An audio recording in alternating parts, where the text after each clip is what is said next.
Welcome to the TransForum. The great issues of our day demand clarity, and today we'll be addressing the question, how do we prepare our children to succeed in life? I'm Dennis Peacock, and we're talking again today about how do we train our children to succeed in life. And many of us really have not a very clear grasp on what training actually is, or the difference between teaching and training.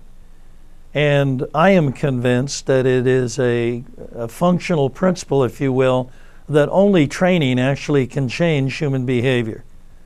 You know, I'm addicted to golf, don't have that much time to play, but they say that to really change your swing, you've got to hit 5,000 golf balls. I don't know who has the time to do that, but I'm sure there's truth in that. Well, when we look at the whole question of training children, who trained you?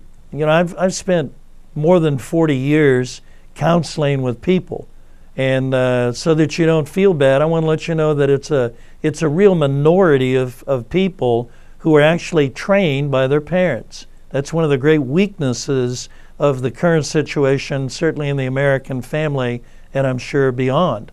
The whole challenge of more than one person in the household having to work has really put incredible strain and stress on the ability to train our children. But nevertheless, we do have time to train them if we know what's involved. Who's training your children? If not you, their peers. When my children became teenagers, I said, I want you to know I believe in peer pressure, and I'm your peer. Are your teachers training them? How about the media? Unfortunately, the media is doing a whole lot of behavior training, and most of it I don't think too good.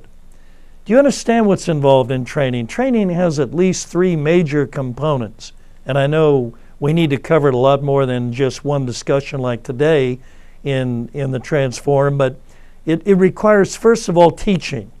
You teach to explain concepts and whys and the importance and the consequences of not knowing how to do what it is you're trying to train that person to do. The second and most critical part is probably the modeling. If you want somebody to change, you have to model that change yourself. We say that the first law of transformation is I must be in the transformation myself that I'm advocating for someone else to get into. If I'm not in it, how are you going to see it?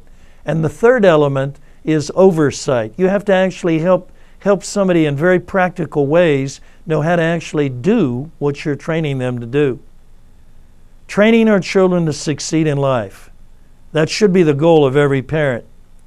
Our children reflect us. What do you see in your kids? How's your training program go? This is the TransForum.